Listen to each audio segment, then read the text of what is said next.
with the David Ross Group. I'm really pleased to be here today to share some insight from all of these wonderful guys next to me with you, but I'm equally happy that I'm representing Suboptic. And this session, as you can see by the banner, is sponsored by Suboptic, which will be held in Dubai next year. It's unbelievable that it's only a little bit over a year today that it will be held there in April.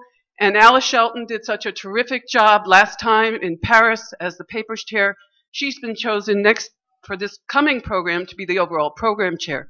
So I'd like to introduce her and have her say a few words first. Okay, so thank you, Elaine. My name's Alice Shelton. As a day job, I work in sales and marketing for Alcatel Submarine Networks. And as Elaine says, I've also been chosen as the program chair for Suboptic 2016. So pleasure to welcome you to this Suboptic sponsored session. Great thank you to Elaine for getting the session together and facilitating, and all the panel for taking part. I'm sure it will be a provoking and lively debate. So as sponsor, speaking for Suboptic, I get the chance just to say a few words about Suboptic 2016 and basically to ask for your help. I guess most of you know Suboptic is a conference. It's only run every 3 years. It's a different kind of conference. It's run by the industry for the industry. It's a non-profit making organization. We have no employees. Well, we have one employee who sadly isn't here today, John Horn. But generally, all the input for the conference comes from the industry. So we want your help. So the 9th Suboptic conference, it's the 9th one this time, will be held in Dubai in 2016 in April, as it shows on the banners here. It's going to be held in the Conrad Hotel, which is a lovely hotel in the center of Dubai. It's very close to other hotels. It's in Sheikh Zayed Road. It's very convenient to get to. It's a great location. It's opposite the Metro, the World Trade Center, and I'm reliably informed there is an Irish pub within walking distance. So I should also mention it's hosted by E-Marine, who's just got to the door. So there's a flyer on your seat about Suboptic 2016. It really gives you all you need to know. So please take it home with you and have a look at it. So the theme for the conference is Emerging Subsea Networks. As already been mentioned several times in the presentations earlier, submarine systems are no longer dumb pipes beach to beach. They're POPs extended to the points of presence, POP-to-POP systems, multi-POP systems. You can have reconfigurability under the sea with ROADM units. They're within much more complicated mesh networks for routing and protection, intelligence control plane managed by GMPLS, and by 2016, no doubt, within software-defined networks as well. So that's the theme. Again, we're splitting the role of managing the conference between a program chair, which I am taking that role, and a papers chair, which is the role I had before. So pleased to say that the papers chair for Suboptic 2016 will be Marc Andre, Marc with a K, Andre from Orange. So he is going to be managing the traditional call for papers process. So the call for papers will be launched in May this year, requesting abstracts to be submitted by around September. And Marc will be gathering a team of review committee, something like 60 members from the industry to review the abstracts and mark them and decide how they're sorted into sessions at Suboptic, which are done as oral presentations, which are done as posters presentations. So he would be very willing to hear from any of you that would like to join his review committee. You can contact him through the website, Suboptic website. So one last point. The first Suboptic was held in 1986 in Versailles. So in 2016, we'll be celebrating 30 years of Suboptics. And we'd also like to hear from anybody with stories of the older Suboptics, people who've been to all Suboptics during that time. I don't think there are so many. So please come forward, talk to me, contact me through my work email address or through the Suboptic website. Ideas for workshops, for masterclasses, for keynote speeches. Volunteers to help Mark, please contact Mark, and anything to do with stories of Suboptic over the 30 years. So without further ado, I'll hand over to Elaine for her panel. Thank you very much.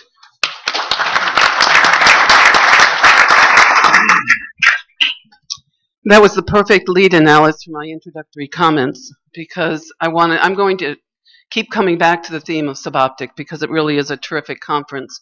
And you'll see it on our slides. We're using their format to try and reinforce. When I talk to my clients and they talk about conferences they really want to go to, it's Suboptic. They all look forward to Suboptic. But to your comment about 30 years, I wanted to start, since this is a panel about the reliability and the recycling of pre-owned cables, to actually go back to 1986. I'm one of those, I don't know how many there are with Jean, who has been to every single one since 1986. And I do have a story, and it goes to sharks, and I think there's some people in the room that don't like to talk about sharks. But I won't go into the sharks, but they were associated with Optican 1, which was the first commercial repeatered undersea system. A lot of adjectives to be able to say the first fiber optic system in the world, in the Canary Islands. And that system went in the water in 1985, which was 30 years ago.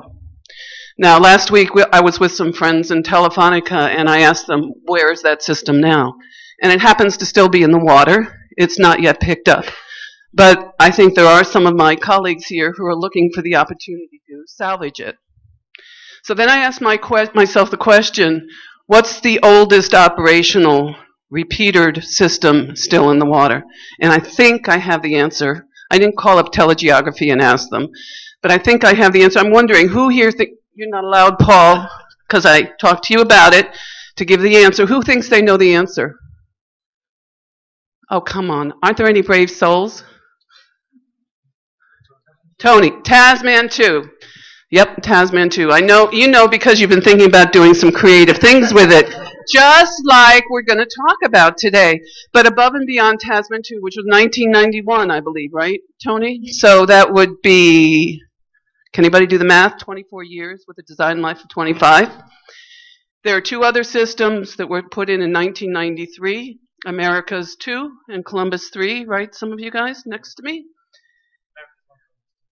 All right, whatever. But they're getting close to that same age, right? So Dean was up here talking about extending the life of a system commercially to their customers and financially on their books, of course, from 25 to 30 years. But that system was relatively new by comparison to these that were really installed on the order of 20 years ago. And not only are they still operational, but they're being upgraded. That says a lot. And if I asked about repeaterless systems, and people worry about cable and fiber reliability, there are repeaterless systems that were put in the 80s in the European, dare I say UK, Europe, whatever, region that are still operational. So most of the discussion today will be about recycling cables in the context of picking them up and moving them and reusing them. I like to call them pre-owned as opposed to used. Okay? Excuse me? Pre-loved. I got to get to know you better afterwards. Okay.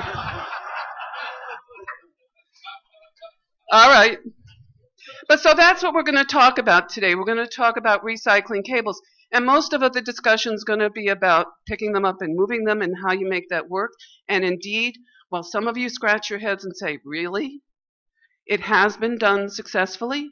And there are big operators around the globe who are using pre-owned, pre-loved, recycled systems today. And these guys will talk about that. But inherent in that question, which may be more interesting to the bulk of you who own systems and aren't in that niche of a small island someplace that's remote from someplace that, you know, needs the Asia Development Bank or the World Bank to fund a cable like this.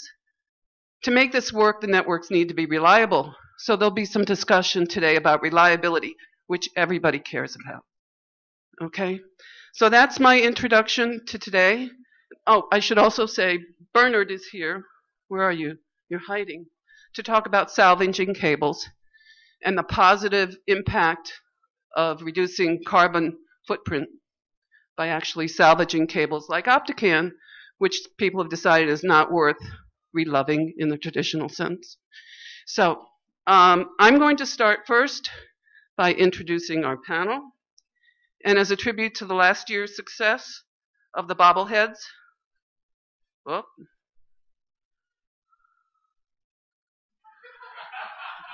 Oh, come on. We have the bobbleheads, the suboptic bobbleheads for Sunday morning. Me, I get to wear a muumuu, okay? And I'm up here chairing the session. We've got the infamous John Hibbard, who you all know from Hibbard Consulting and a bigwig in PTC for many years. He's been one of the primary advocates of recycling pre-owned, pre-loved cables for many years, and has been associated with several of the successes, and he'll talk about that today and why it's important. In absentia, we have Steve Daw, who many of you know from C&W before they got split up, and he's now in Vodafone. I'd like to say that Steve was part of the planning of this panel, an important member of it, and I really value his contributions, but unfortunately he couldn't attend, so I don't have a Hawaiian shirt for him. Had I thought about it, he's probably in his PJs home thinking about us right now, but I have him in the workplace. Next, we have Larry Moskowitz, who many of you know. He's been an associate of mine for many years. We worked together in Bell Labs many years ago. He's with AT&T, a chief engineer with AT&T who's been involved in AT&T's reloving an old cable. And then we have Seymour. Seymour Shapiro doesn't have any, well, almost doesn't have any clothes on because he's really on vacation. And he was the CTO of Subcom until last June when Neil Bergano took over. So I have to put the qualifier on. Nothing he says represents the views of TE Subcom, okay? And he's going to go right back to the beach with his wife after this. Okay, but to recognize his contributions for the past, I want you all to notice that he's got a 20-year-old T-shirt from LEV, the system in the Mediterranean that was built in the 90s. Next, we have Stuart Barnes. Everybody on this panel, I think, will have just one slide, except for me, I'm special. And Stuart. Those of you that know Stuart know that he's extraordinarily creative and thoughtful. We couldn't hold him back. And I helped him on. He's got several slides. Okay. Next, we have Raynald Leconte. And I'm really pleased that we have a Marine actually two Marine guys with us. Raynald, the head of FT, dare I say that? Orange Marine, has actually done the operations associated with picking up, recovering, and relaying at least one, if not more, cable network. Two, he says. Then we have Bernard, who's done a lot of things, but one of the many things he does right now is pick up cables and then salvage them, and he's the one that's going to be telling us about the carbon emissions and why all this is good for the environment. And then last but not least, and back to the suboptic theme, we have Keith again. He can't stay away from the front podium. And Keith is going to be talking about the working group that he's chairing for suboptic to look at the longevity of submarine cable systems. So that's who we are today, and the plan is, as I said, everybody has a short presentation. We voted, and the majority ruled they'd stay at their seats. They don't want to get up and down. If you can't hear them, please raise your hand so we know that we have to talk into the microphones better. Okay. I would like to make this one a little bit more interactive than the earlier session, which was wonderful. But so I've got a few questions to poke at the panel as we go along, and I'll take one question from the audience if everybody has one before we go to the next panelist. Okay? So I do have my one slide. Back to suboptic. I don't know whether any of you remember stories of suboptic again, Alice. In 2004 in Monaco, when the market was really low, there were actually two papers that suggested the idea of recycling. And both of those authors are actually on this panel. We don't need to go into that. One suggested recycling shore ends, which people are doing to avoid permitting issues. One suggested picking up and relay to keep all those ships that were idle busy and to help some of the developing areas of the world.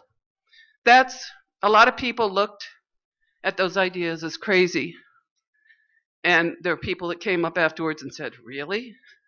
But since 2004, and there were probably other people in the audience thinking about it as well, but just not having the balls to get up and say it. But since that time, there have been 7 recycled networks. installed and commissioned in the Pacific, the Caribbean, and the Atlantic.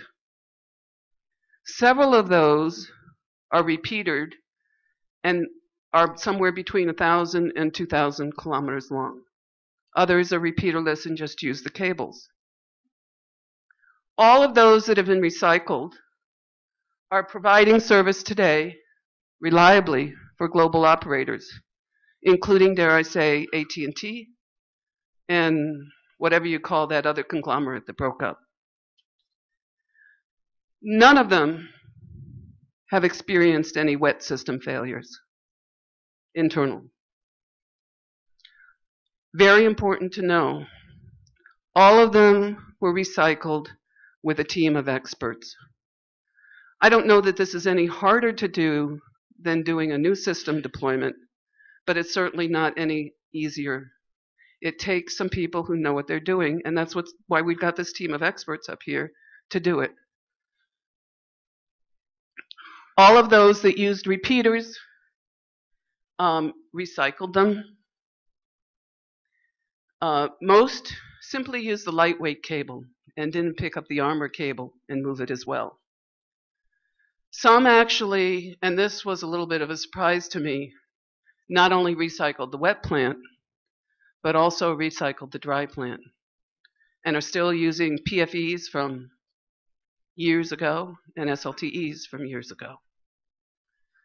So the message I want you to walk away with, besides register for suboptic, is that recycling is a proven and affordable alternative to a new cable system in certain conditions. Not every condition, and Stuart, I think, has a slide that has a hypothetical reference case for the economics of the situation. And you'd have to do the specific study for the specific opportunity. But really, the cost benefit is worth it in some cases, and they work. And that's the message that I want you to come away with. So with that, we're going to turn to John, because he's great at explaining why this is so important. Welcome everyone, and thank you very much, Elaine. My job here is to explain why. What's the appeal of recycled cables? Why do we do them? Obviously, as has been talked about in the first half, fibre is the key to connectivity these days. And connectivity to the global internet is absolutely essential for any nation, particularly not just the small nations but the larger nations. But it's vital to have that good connectivity, particularly in the e-commerce world. And without it, the country is destined to be fall behind all the others that have got that connectivity. So, therefore, these smaller nations need submarine cables. The trouble is that smaller nations don't have the financial wherewithal to do so. Their demands are small. We talk hundreds of megabits rather than gigabits or even terabits. It's not a word that even is in our lexicon. And so, therefore, we're looking for solutions that will address this thin route environment that exists within particularly the smaller emerging countries. And so you can,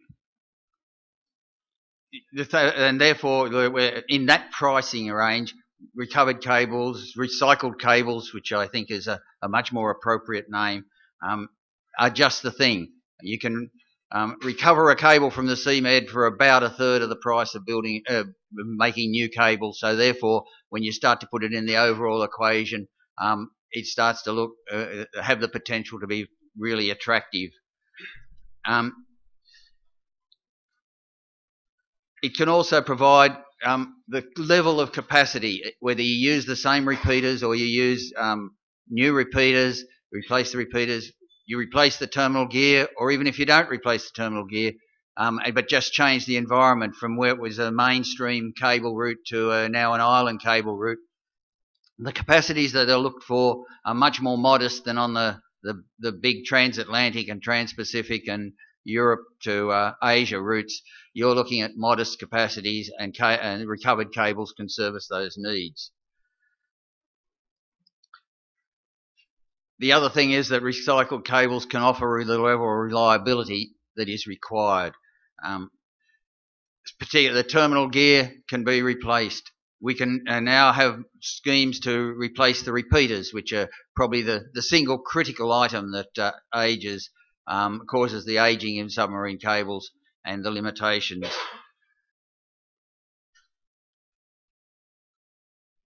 So it's an ability, therefore, to create a solution for these smaller communities, which is really tailored to their needs and to satisfy their requirements, and by and large offer the same. And the scope is to offer the same warranties as you get for new cables. And if you can do that with some of the techniques, then you're really well on the way to building the persuasive argument that the recovered cable, the recycled cable, is the answer to a country's needs. One of the features of recycled cables is the fact that you are helping clean the seabed, and at the same time not having to manufacture new cables. And we'll hear more about the savings in CO2 emissions and all of that, which come with the advantage of. So why it makes for a great green solution. Recycling is something that is a virtuous process, and as such is becoming harder and harder to argue against.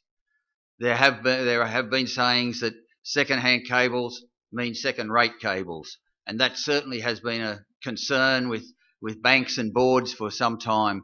But now with the good vibes of recycling, the fact that we're proving that these things are as reliable and are able to offer what customers want, boards and banks, particularly the development banks, the commercial banks who have been nervous about it, are now coming around and being persuaded that this is the way to go. And so from that point of view, there's a real appeal for this to service particular needs. It won't suit everywhere, but some cases, in many cases, there's the opportunity to consider this, and certainly it must be an option that many of the nations who haven't got cables, or have got one and are looking for a second, need to look at. And hence, there's a real appeal, and that's why we're interested in doing it, and that's why this panel can help you understand why it represents a credible alternative for providing your connectivity for the country, which otherwise may not be able to be afforded. So, thank you very much. Does anybody have a question for John? Yes.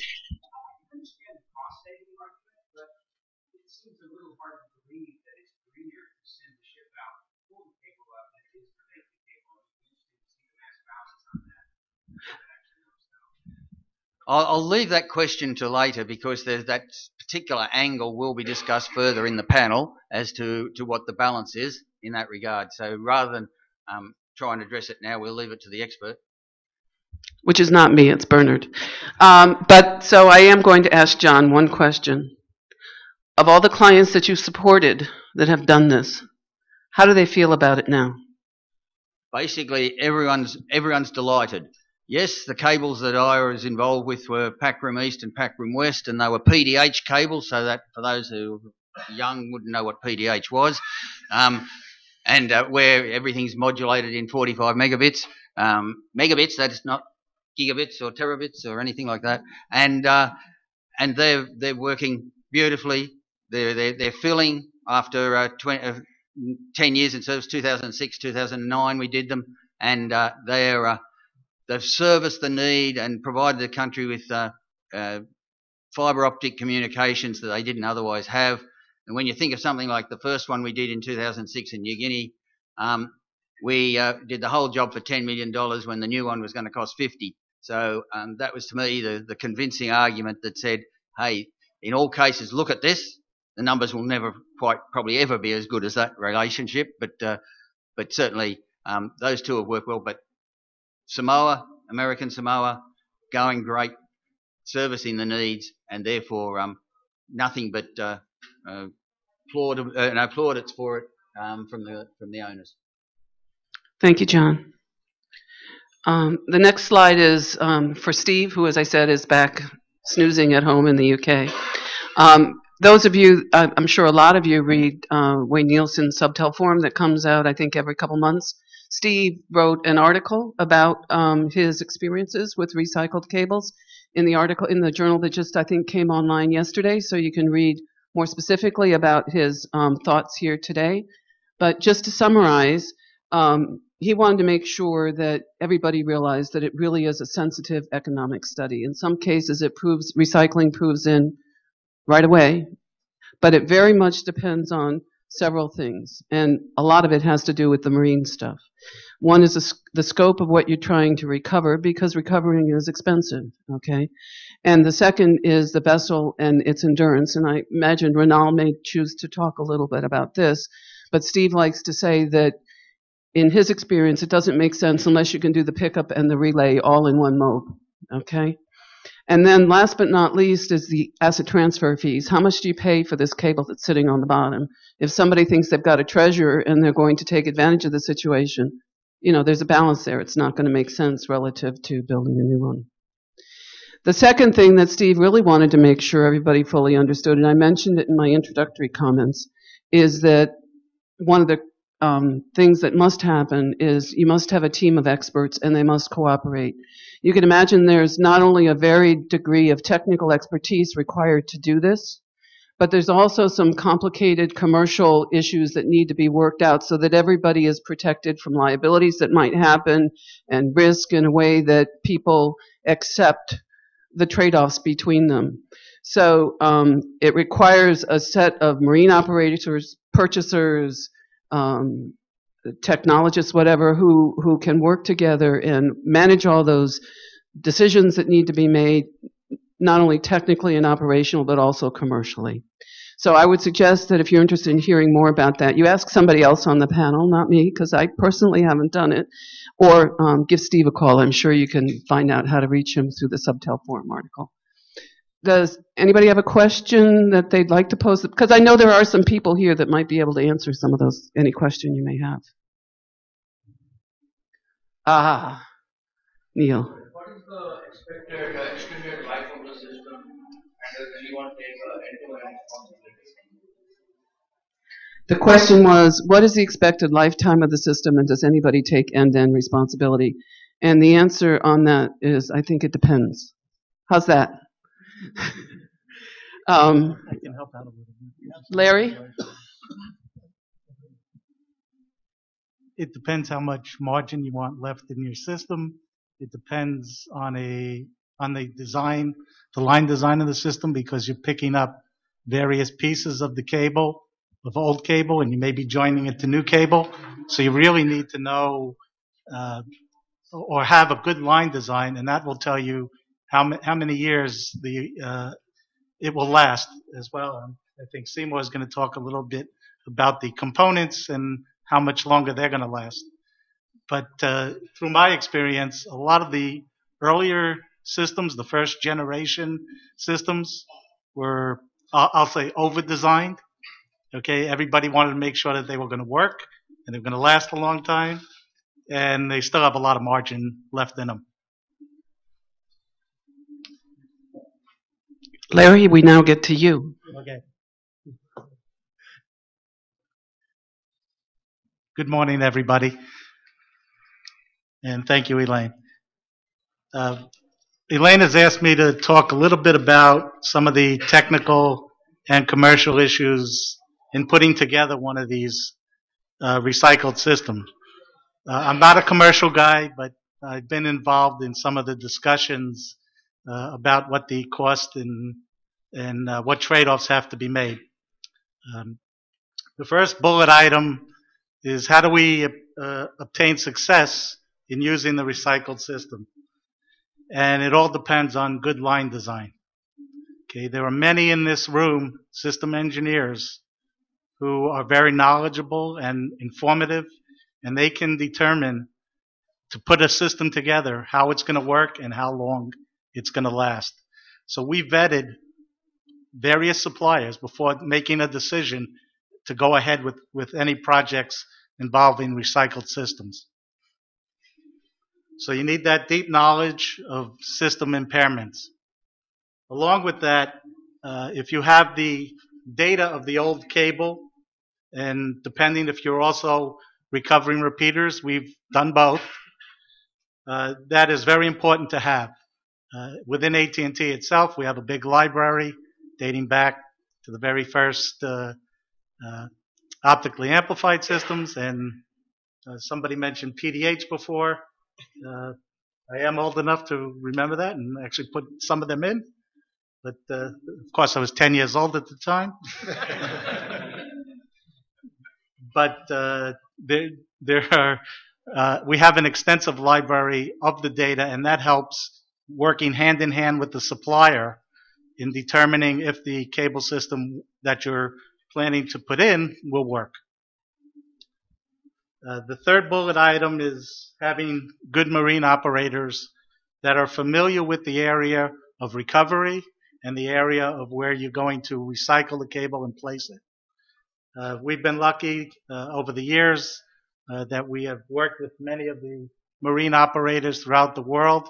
They have experience with doing repairs, which is the same as removing cable from the seabed and then placing it back down. So there is very good experience in this room of various marine vendors that you can work with to achieve your goals.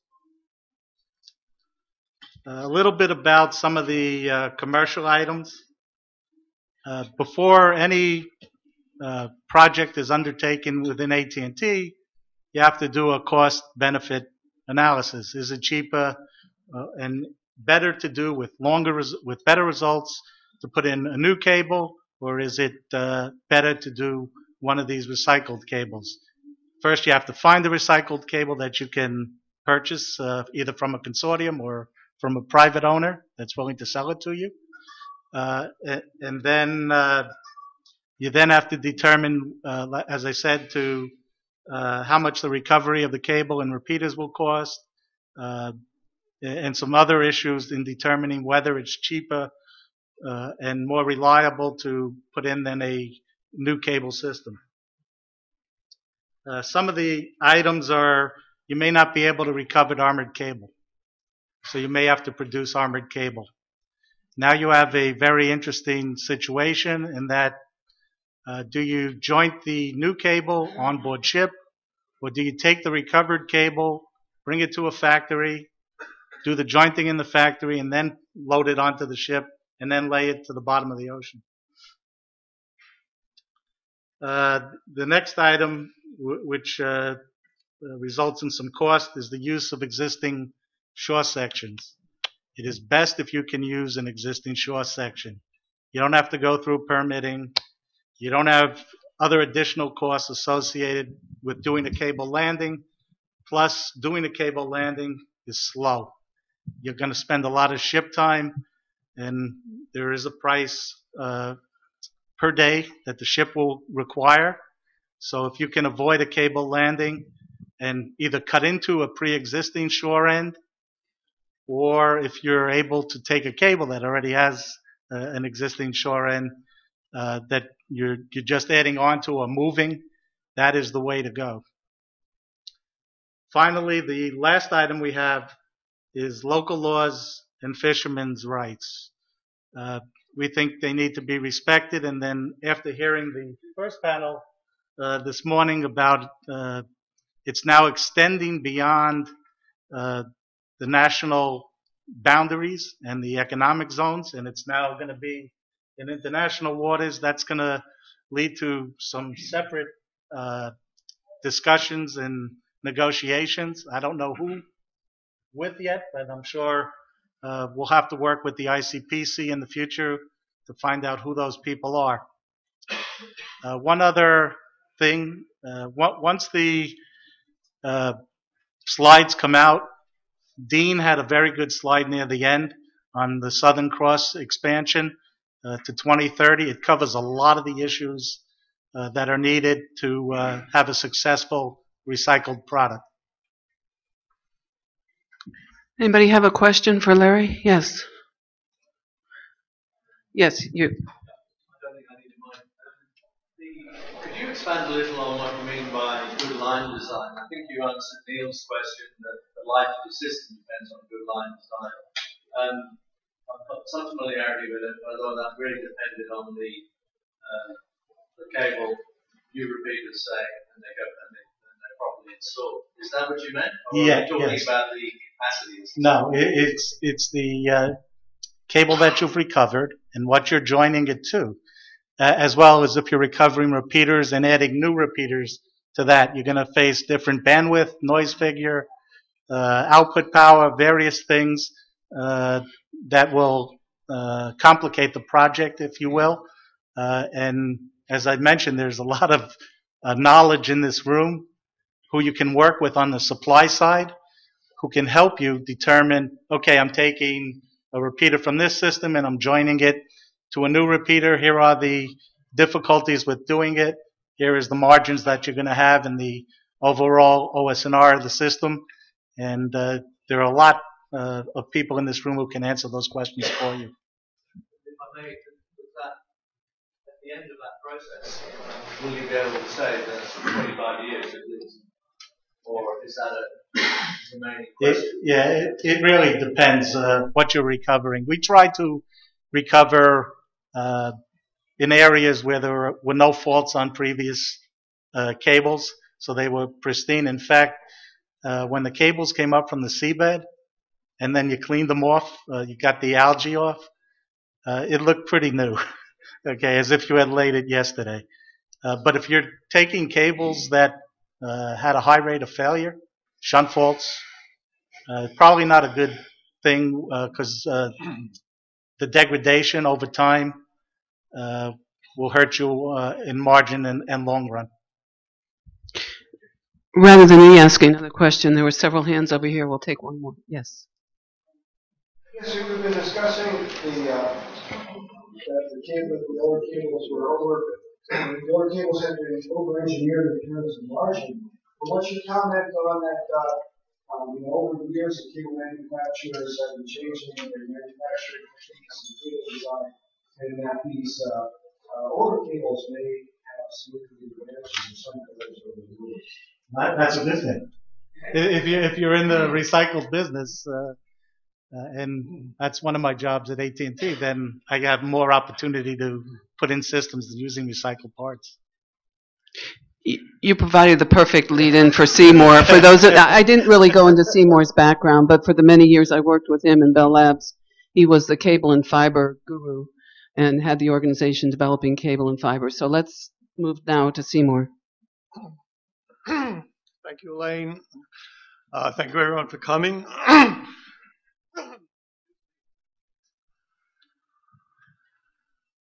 That was a perfect lead-in. Thank you for asking that question.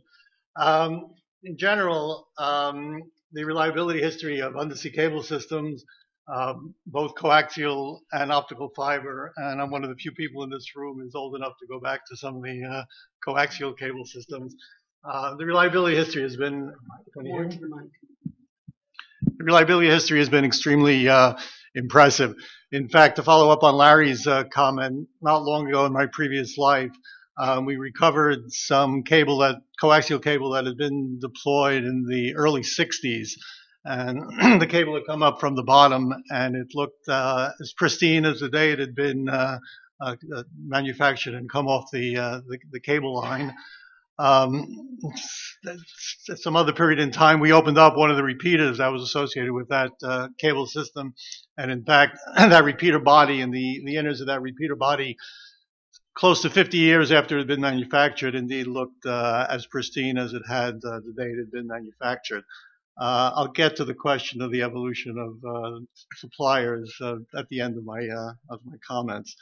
The experience with modern optical fiber systems, though, is really in total about 25 years old, with the first generation regenerative systems being largely retired, I could say. Actually, the first generation optical amplifier systems, some of those by the major carriers, the very narrow bandwidth systems, have also been retired. And the second generation systems go back to the late 90s, which makes them about 15 years old. So we really have a body of experience of installed and functional systems of more or less the current generation. That's about 15 years old. So based on this field experience and based upon the extensive qualification data that accompanied, all this design and development, one can attempt to project the extended life of the in situ optical fiber systems, and that's what I've attempted to capture briefly on this little chart. Since I only had one slide, I've left it to Stuart to cover some of the aspects of the reliability equation. Stuart and I go back many decades. I believe that's another discussion. Interestingly enough, fiber reliability, which was the area which received the most attention in the early days of optical fibers, people were terrified about the prospects of putting an optical fiber in a cable. That has turned out to be one of the areas in which there's been essentially no in situ failures after some of the initial deployment and the very early infant mortality failures on some cables that had some known defects in it. So the issue of fiber reliability, fiber aging is really not an issue in reusing cables, assuming one knows, as Larry pointed out, what the pedigree of the product that's being reused. Clearly, you don't want to reuse a cable that's had known fiber problems in terms of either fiber breaks or fiber added loss. If we assume that likewise the recovery and the redeployment of this system has little impact on the repeater mechanical aspects and the guts within the optics and the electronics within the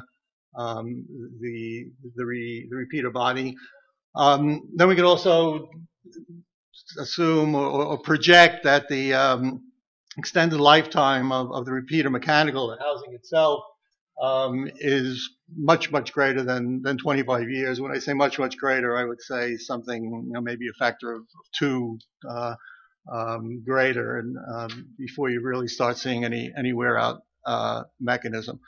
In terms of the componentry itself, I think there's some more uncertainty in that area, even though the data, if you do go through the analysis that Stuart has done on one of his slides, it suggests that the added impact of added ship repairs when you extend the life of the system to maybe 35 years is really minimal. I think the assumption there is that we really have not seen the true end of life wear out mechanism of the pump lasers, and I think that's still a question mark, especially given the evolution of technology in pump lasers that has taken place over the years. As Elaine said, my main background and area of expertise is in cable mechanical and the robustness of cables. And I just like to point out that I think the major risk and unknown is the potential damage to the cable during recovery and to a lesser extent during redeployment. The methods for inspection of cable upon recovery are really relatively crude. There's no good method of doing inspection of potential damage to a cable when it's being recovered.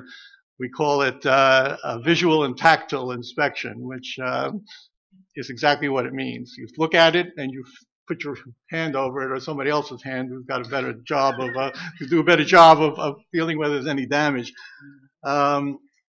As Larry pointed out, yes, you'll pull up a lot of cable. It'll look perfect. It'll be as good as the day it was manufactured.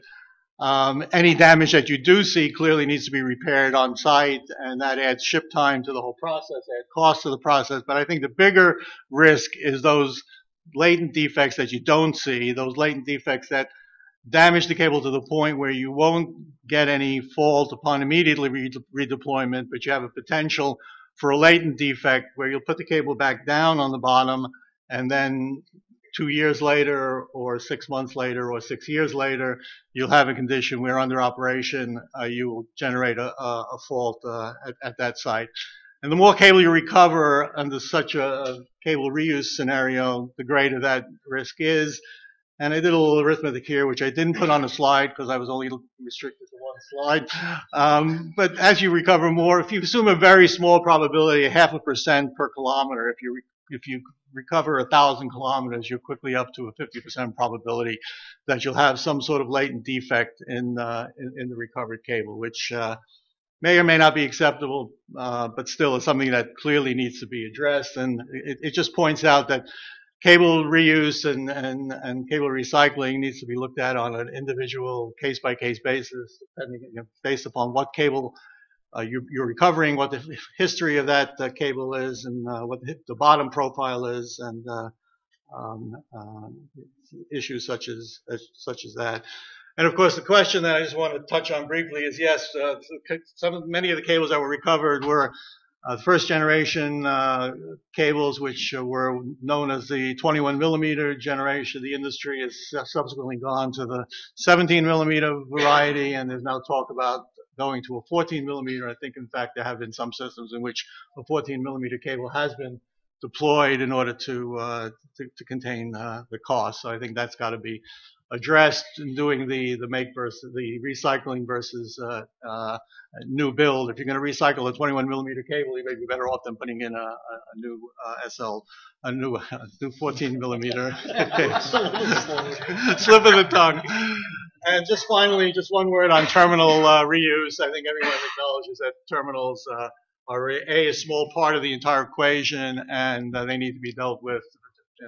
If the system if they can be reused and they can be repaired, then fine. If they have to be replaced, then they need to be replaced, and the line design needs to be managed in order to deal with the new terminal equipment. Who's got the first question? John? What's your feeling of shipboard reconfiguring versus factory? Do you see a difference in?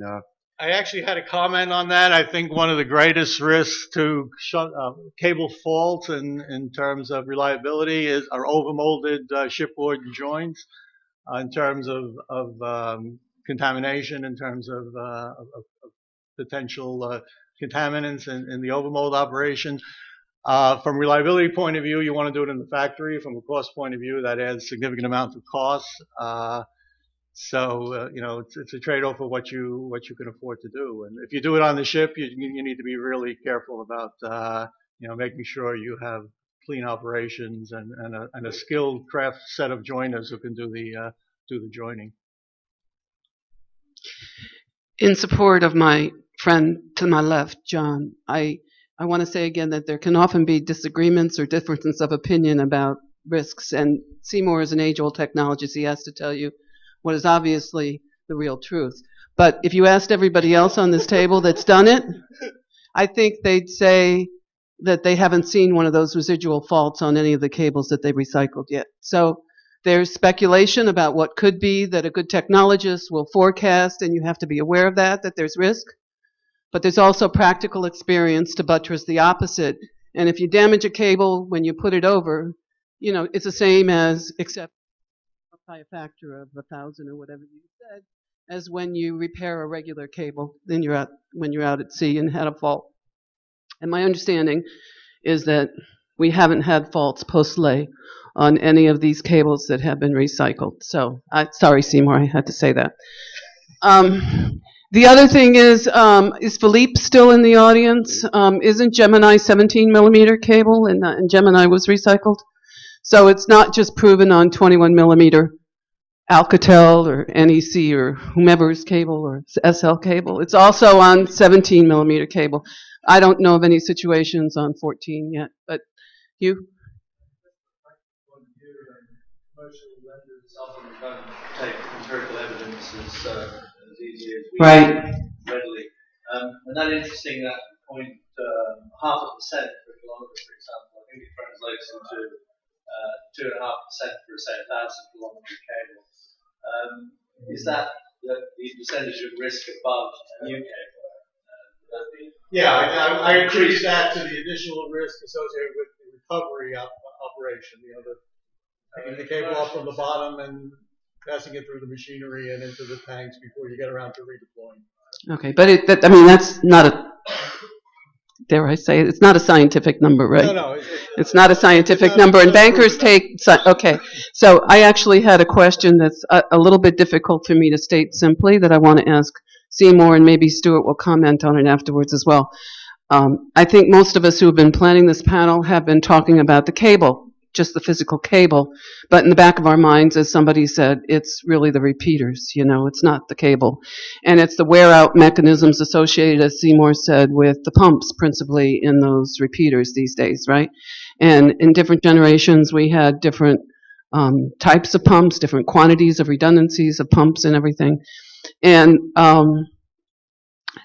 when, to your point, Hugh, I was on a panel in Singapore last fall, and there was some question about recycling, and the finance community was saying, I'd love to do it, but I need proof. I think that's what you're saying, proof. I'd like to say that I don't think there's ever any proof, and there wasn't any proof when TAT-8 went in the water.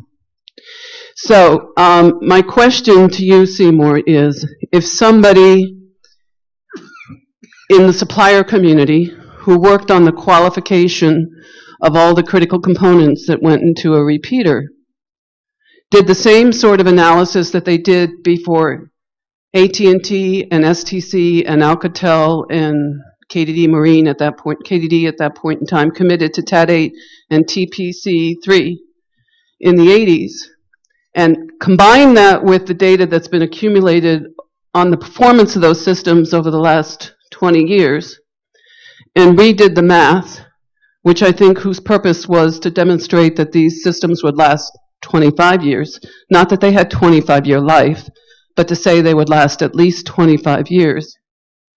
Do you think somebody could walk away from that analysis with a higher confidence that it would last 30 years than they might have forecast before? If I could understand the question, I might be tempted to answer it, but, and this is the second time I've heard it this morning. No, I think the answer is that yes, if you took the body of data that you used to build TAT-8, TPC'3, that generation of system, plus the field data that is associated with those systems once they were installed, yes, I think you would convince yourself that the expected life was 30, 35 years with little difficulty. I think the thing that needs to be kept in mind is there's been a continuous evolution of the component technology in the last 25, 30 years, and it's continuing as we sit here. I mean, pump lasers that we used 5 years ago or 10 years ago are not the pump lasers that are being used now. They're being operated at higher power. The packages have changed.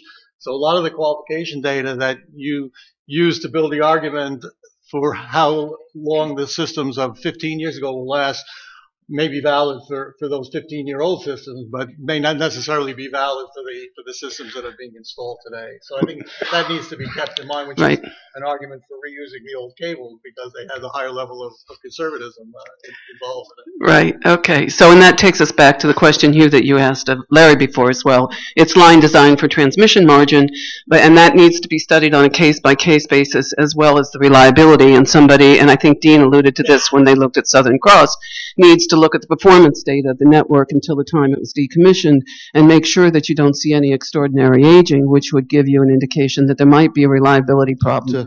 We've developed quite a complex business model to help our customers try and analyze whether it's worth going with a recycled cable or whether it's the cost difference between recycled and new is so small that with the additional risk, it's better to go with a new system. So every one of these is different, and there are some common factors. Certainly, you lay in a system from A to B, whether it's new or old. You're equipping it with the same LTE, and often with a very, very cut down LTE when we're talking about thin systems. And you'd have the same PFE on these systems. But after that, it diverges, of course. And Steve was quite right. The devil's probably not only in the sort of some of the reliability stuff that I'll come on and talk about, but the devil's also, in the marine side. Whether you can get low-cost ships. I'm sure Bernard's going to talk about this if I give him time at the end of this presentation about that. Whether the cable that you're picking up is low cost, right? And I think we've got to make certain that this doesn't become a sort of profit-making opportunity, for people with cables that they've retired many years ago, because they're not helping the industry and they're not helping small islands if they do exercise a high cost on these systems when we take them off the hands. Likewise, it's very dependent on whether you can reuse one or both shore ends, and it's also important whether the cable that you're picking up is fairly close to where you're going to redeploy it. So there's a lot of variables when it comes to sort of marine elements. And what we've seen, and I've not seen anything that's 5x, John. I wish I had, but we're seeing a range something between it being about 35-40% saving, and half or slightly less than half the cost for a recycled cable than a new cable in certain circumstances. And when you're at the sort of the initial end of that, I think you've got to then sort of say, is it worth the risk of recycling cable for such a small saving? So what I've done, and this is a trivial model, not our detailed model. What I've taken is there are three types of systems here. We're talking about where we reuse both the cable and the repeater, where we strip out the repeaters and put new repeaters in, and where we use a new system, cable, repeaters, etc., etc. And of course, there's a bandwidth issue associated with those three options. You maybe can only get 200 or 300 gig channels down the first. You may be able to sort of put 5 or 6 terabits, maybe a bit more, because you haven't necessarily got your new repeaters in an optimal position with the second. And of course, you're up at 15, 20 terabits per fiber pair with a third. So that's got to be sort of factored in here. So what I've taken is a very sort of simple system, 1,000 kilometers long from the hub, and for those of you who sort of read your children sort of stories, you probably recognise the island because it's got a very, very, very good railway system, but it's not got a fibre optic link to the hub. And it's called the island of Sodor, if you want to sort of go any further. So what we have here is, as I said, what you would see in a more detailed model, you see a dip, obviously, in years 1 and 2, because you're not necessarily sort of lighting those fibres up as quickly as we're showing here. But you can see that in this example, that we're breaking even after about 7, 8, 9, 10 years with a recycle system, and it is breaking even maybe at year 15 with a new system. But here's the health warning. Of course, at the moment, what we've factored in here is a growth of something like 15% on CAGR in terms of the bandwidth, and we heard some very good positive numbers on that. But we're working here on an initial cost of money at around 5%.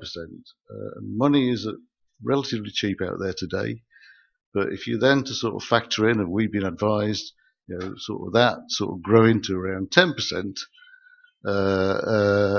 in the sort of 25 years, then the break-even point sort of moves significantly to the right, particularly with the new cable. So all in all, as I said, it's horses for courses, where you've got you need a thin system, your cable's coming from relatively close by, certainly where you don't want to increase the indebtedness of the customer. And in this case, we took an island with a population of 50,000, right? And clearly they can't afford to have a multi-terabit system, just economically. Then recycled cable certainly plays in a very sort of strong way.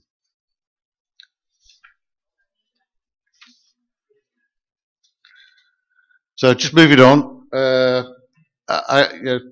Sadly, I go back to coaxial cables as well. I worked on the last ones.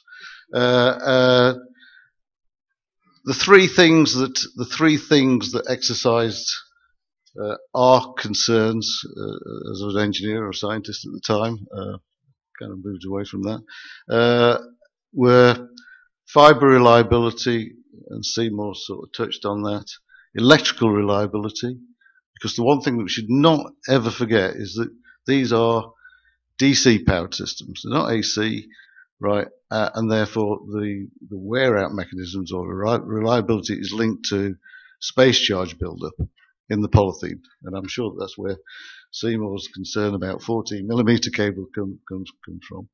And the third issue was any electro-optic components in the repeater, and of course the key thing there was the pumps, and so we spent, and I don't know truthfully whether that is now sort of is being as diligently sort of adhered to. We spent years, right, sort of testing pumps, carrying out electrical testing on the cable, doing endless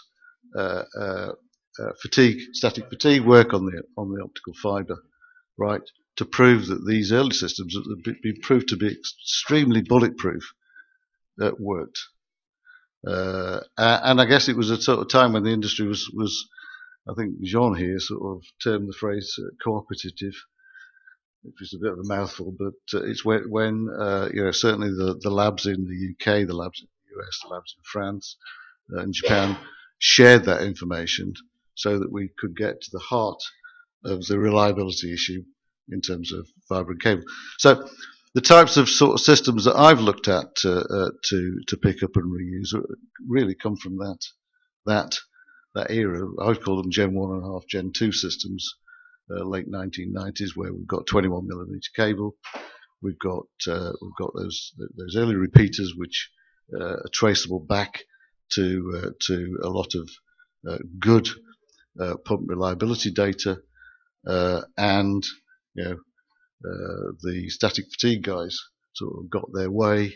Right, we had high proof test fibre, and then we put them into cable designs where either the fibre was in slight compression, right? Remember, sort of any form of glass breakage is a sort of tensile phenomenon, not a compressive phenomenon, or they went into either a loose tube or a slotted core, where again they were not under any sort of residual stress once they've been deployed.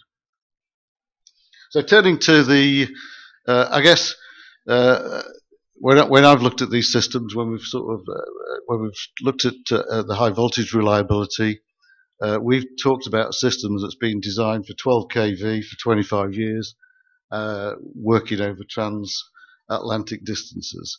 Now, all the systems that we've picked up and reused, some have been transatlantic, but they've not been operating at those voltages, right? And therefore, when you actually do the maths, right, I think it's kV to the n. I can't remember. Seymour, you're going to have to remind me of that. Sort of, we're talking about where we used a very, very pessimistic value of n. Once you sort of play that down to a short system and lower voltage, therefore, then we sort of talk about something that was 25 years, designed for 25 years, right? We can show that some of these systems mathematically sort of will last for hundreds, if not thousands of years at very small voltages. Fibre fatigue, I think you've answered that question. So the only one that I guess has moved slightly in the other direction is the pumps, because they will be at the same stress in a short system. If you cut it down, say take a transatlantic system and cut it down to sort of 1,000 kilometres or 1,500 kilometres, they will be the same stress, whether it be 1,500 kilometres or 6,000 kilometres or a trans-Pacific system of 9,000 kilometres. Therefore, we have to go back to some of the data that we have on the system, and I guess a lot of the good news is that you know more about these pumps sort of 10 years in than you did about them at day one. And some of the systems that we looked at, you see a little bit of aging, so that aging sort of come out. right? But they're rock solid. We've showed an example there where we've taken a particular system and we can show that we're slightly, we use this industry term, of course, in terms of ship repairs per 1,000 kilometres. 25 years, I think that's the sort of industry standard, remind me. And we've shown here that the number of ship repairs in this particular example have gone up slightly, but we're still well below Unity. So we're below what? So it doesn't really matter whether it's 0.2 ship repairs, 0.27 ship repairs, or 0.35 ship repairs. You know, that equals any system sort of purchaser of these should be planning for one ship repair, just like a new system.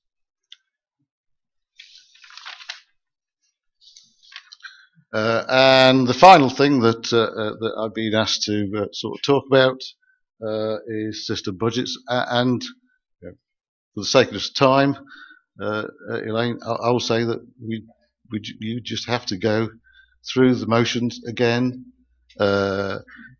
Take the data that you have on the system as it's been retired, right, and then build up a system budget in a sort of traditional way. And work it forward. The one sort of word of warning, I guess, I would sort of throw in here is that some operators are pretty good at keeping the records of how the system has been behaving, and some, to be kind to them, aren't that diligent, right? And therefore, in those circumstances, then the prudent thing to do, right, is to sort of dig up as much information as you can, talk to people, obviously, but in those circumstances, you have to sort of take a measurement of the system, right, and factor that into sort of your risk sort of perspective of whether you can reuse that system at all. Any questions for Stuart? Back of the room here. Back in the early 90s, as a new marine engineer from the U.S. Merchant Marine Academy, I joined AT&T Submarine Systems to be trained as a cable engineer.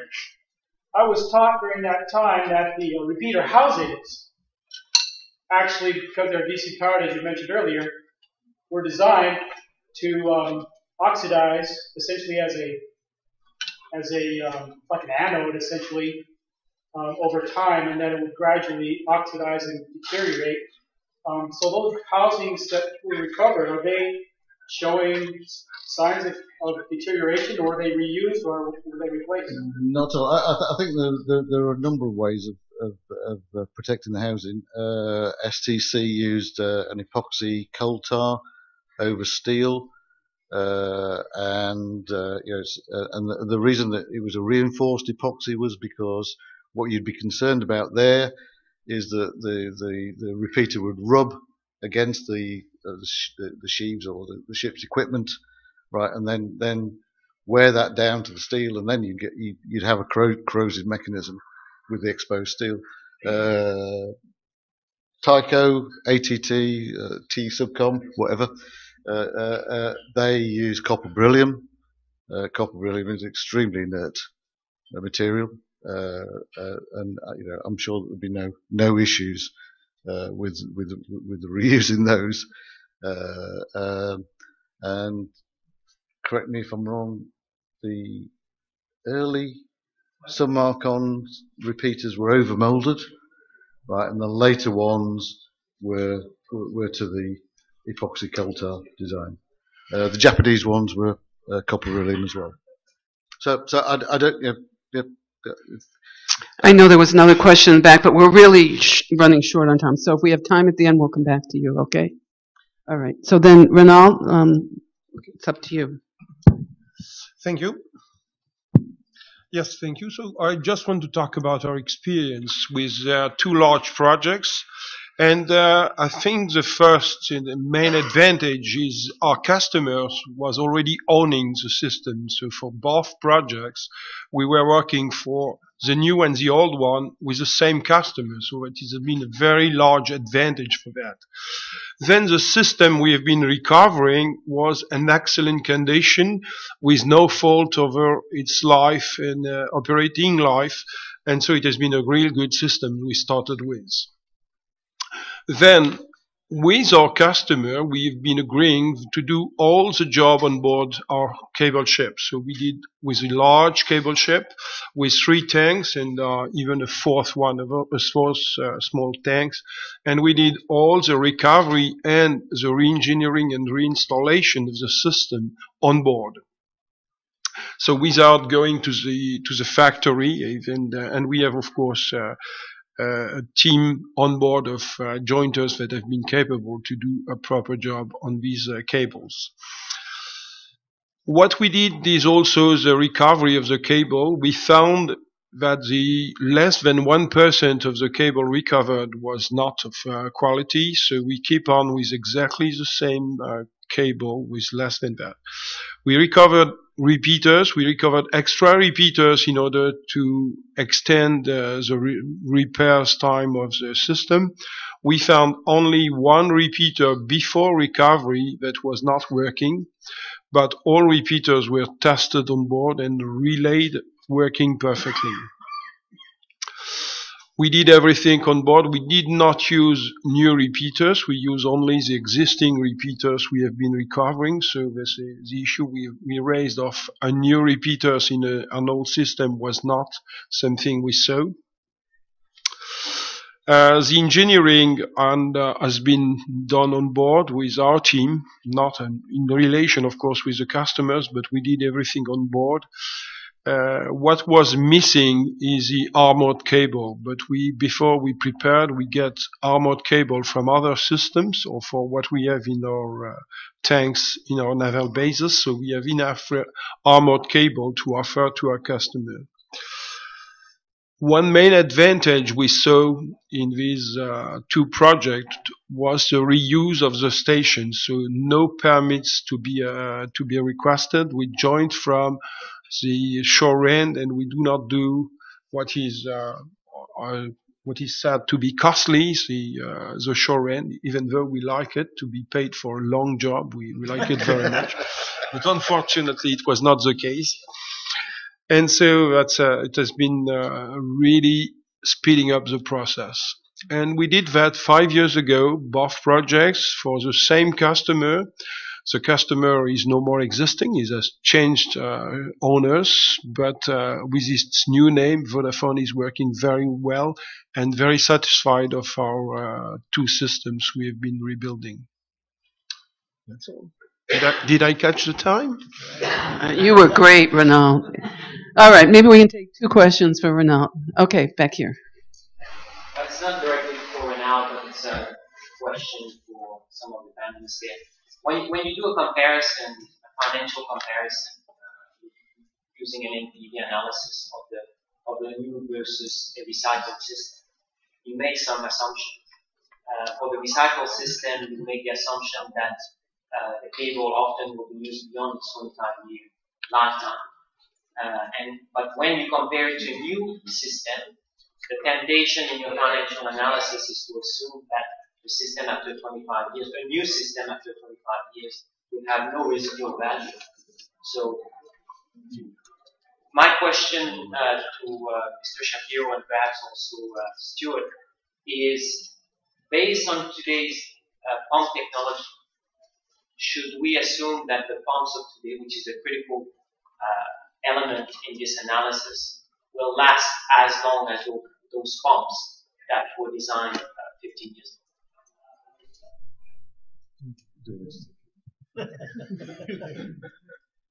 Well, before I answer that question, the one thing I will sort of say is that I think it's important that when we design a recycle system, that we do target 25 years for the life thereafter once we've redeployed that system. I think it's very important because everybody then has got that fixed in his mind. Notionally, it's the same as the sort of the guarantees that you put with the new system. So that said, I think Seymour's alluded to a little bit some of my concerns, I guess, as well as his concerns. That when we did all this pump work, reliability work, sort of a long time ago now, we tested thousands of these devices in racks all over the world, right, and convinced ourselves that we understood the sort of wear out mechanisms and so on and so forth. I think today, we now, because of economics, we have to rely very much on factory data, data that we haven't generated ourselves, and field return data, which is better, right, and more available.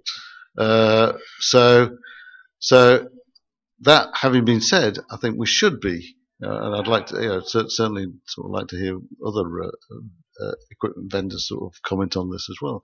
I think we should be able to sort of say they will last for 25 years. And I do take your point that when you're sort of doing an economic argument, we don't take into account that a new system will probably, like Dean's system here, will probably sail on for more than 25 years. But I don't think certainly the target customers that we're looking for here, i.e. the small islands with small populations, they're more concerned, I think, about the upfront costs, right, and getting that first system in so that they can develop their economies, right. So they're not focused on the back end. They're focused on the front end. And also I'll sort of say that, there's been some sort of talk about World Bank and ADB money, and I'm sure that, that will play into quite a few of these opportunities. But what we don't want to be doing is saddling these small countries with humongous sort of amounts of debt that then sort of prevents them from sort of investing in other sort of forms of infrastructure builds, like sanitation and things like that. So the upfront cost is very, very important in a sort of broad sort of political sort of way, as well as a sort of just purely commercial way. Seymour, do you mind if I cut you off from adding your 2 cents so we can come back to Raynald? All right. So my pre-canned question for Raynald is really one for Raynald and Eve, because we all know Eve controls a lot of the world. So the question is, if Eve came to you and said, would you pick up and relay, do you think this is a good idea when we both look up at our parent? Yes. We will start about price before, but of course it's a good idea. All right. I want to move on now to Bernard, who has a different spin on the whole situation with actually salvaging recycled cables.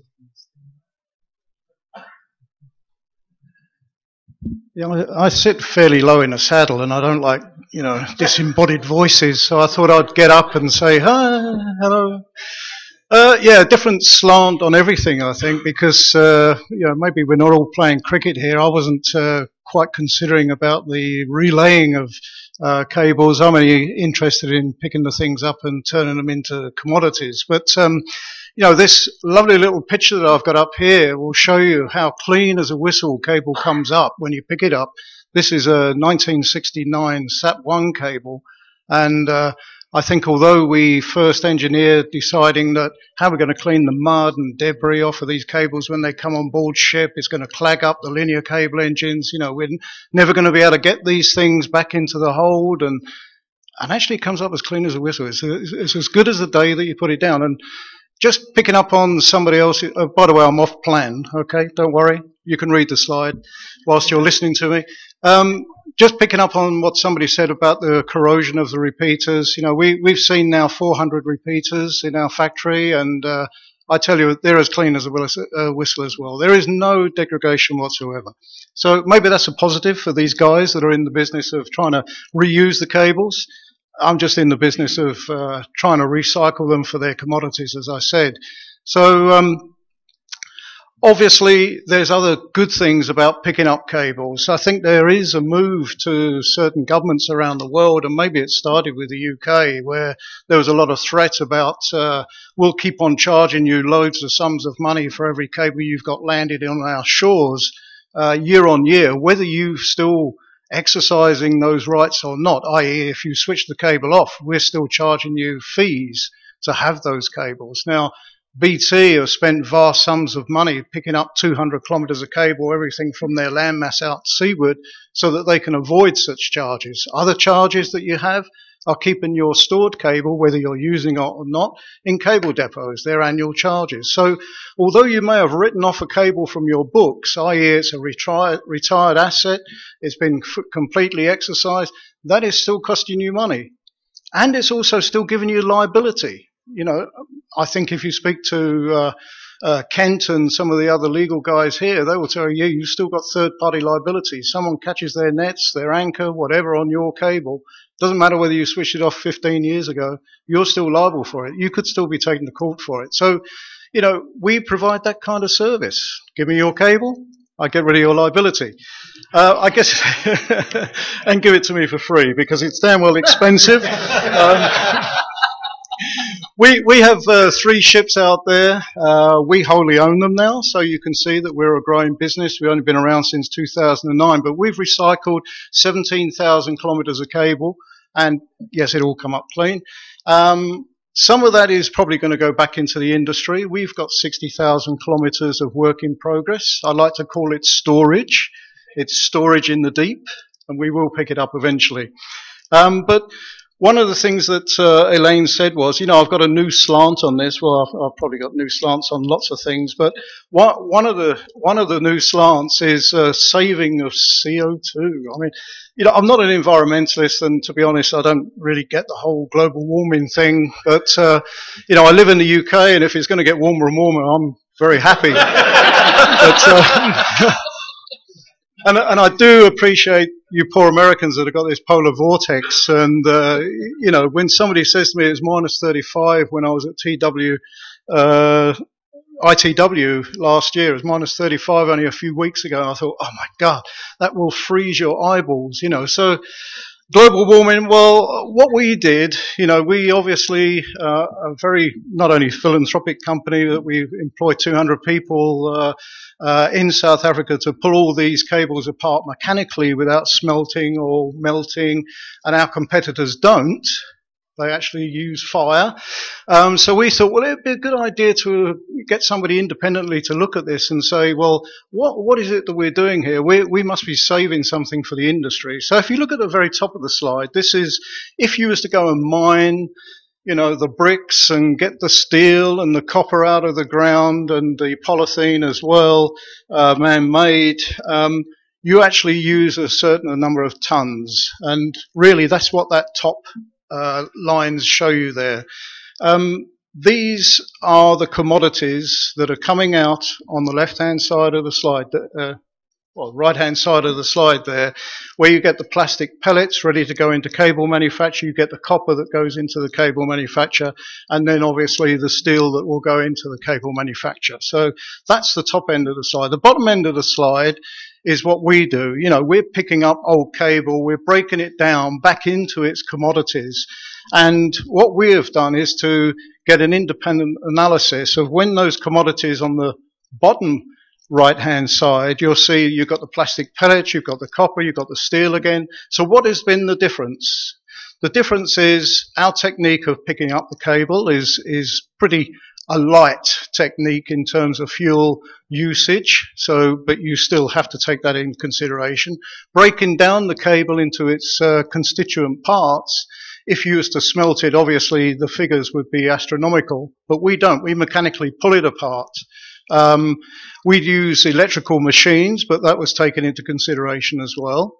And we then had as I say, an independent appraisal of how much was used. If you take the top figure away from the bottom figure, this is what you're left with. So I can honestly say I don't understand a word of it, but I think it sounds reasonable that if you don't smelt and melt stuff and you don't crush rocks and you're not going out with your bulldozers and picking these things up and turning things into steel and copper and stuff like that, then, you know, clearly there has got to be a cost saving in it. And if it's measured in terms of CO2, you know, why not? We can see that this is based on an 8,000 kilometer cable segment. Now, cable, as you know, is a linear beast. It's the same throughout. If it wasn't, you'll have lumps and bumps in it, and it wouldn't work as well, as you know. You get inclusions and everything. So it is the same. You can just take, if this is for 8,000 kilometers, you're saving 285,000 tons or 286,000 tons of carbon. If you had a 2,000 kilometer length of cable, take 1/4 of it, because it's linear. There is no difference. So that's all I have. Thank you.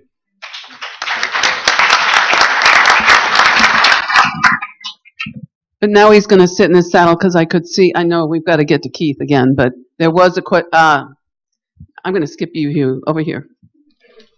Is there some break-even point, go or no go, from the commodity prices that justifies salvaging a cable, or they're just too? It's a good question. I mean, I would say that we target certain cables. Now, you've heard everybody waxing lyrical about a 21 mil cable. Yeah, great. And we want it as well because it's got, you know, a huge amount of HDFE, you know, the polythene in there. Also, the earlier the cables, the better, because obviously the electronics wasn't as smart. It was using more current, and therefore there is more copper driving those repeaters. So the more copper the cable, the better it is. So circa 1960s, 1970s, those kinds of things. But you can see that it's a bit of a rough ride, because we had copper sitting at $8,000 a ton 2 years ago. It was sitting at $6,000 a ton week before last. It's now $5,800 a ton. So, you know, commodities around the world are all going down. So, you know, you don't want to lose your shirt. So he wants the cable free. Yeah. All right. So, Keith, you're going to why don't you come up? Yeah. So Keith is our last speaker for today, and I know you guys probably all have lunch dates starting at 12:31. So he's the most, dare I say, important speaker today because he's suboptic again, right? He's talking about suboptic working group, and that's, as I said, one thing that we all want you to walk away with about the conference next year is going to be great. So I'd just like to start with my 36-minute presentation now. So this, to summarize, I think actually what we've heard from our very distinguished set of panelists is the best possible recommendation for consideration of this issue by Suboptic. I think we've been privileged actually this morning to hear such great engineering, commercial and other expertise. So as far as Suboptic is concerned, we've gathered together a group of 12 and more people to consider this issue of extending the working life of submarine cable systems. And by the way, that doesn't necessarily just mean lifting them and putting them somewhere else. It actually, in the same way as we heard earlier today from Southern Cross, may mean extending the life of your submarine cables. So what we have is a voluntary cross-industry collaboration. We've got work streams organized now on technical and commercial work streams looking at the issues associated with this. And this group is covering both extending system life, recovery, and relay. What's the output of this going to be? Well, I'm hoping that you're all going to come along to Suboptic because it's going to be absolutely fantastic, as it always is. And hear the results of what we've heard, what we worked on, I should say. So in a year's time, we hope to be in the position to report back to the industry exactly what we found in relation to what are the issues that need to be addressed, what are the solutions which are potentially available, and how can this be made to happen for the industry. So this has been our opportunity as an industry to frame the debate in a way which is understandable for those, as we've already heard earlier today, for whom submarine cables are not an everyday part of their lives. We want investors to know exactly what the issues are. We want customers to know exactly that their systems are reliable and the basis for that understanding. We want engineers to be able to describe in ways which are understandable to non-engineers what that reliability means. And we want to ensure that customers remain happy about the service that they're receiving from carriers. So I think with that, I've just about finished at 12:30.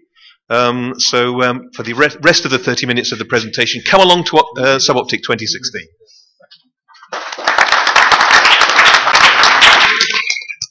Thank you all for coming, and we'll see you in April in Dubai. And a special thanks to our panelists who put a lot of time and thought into getting ready and sharing their thoughts with you today.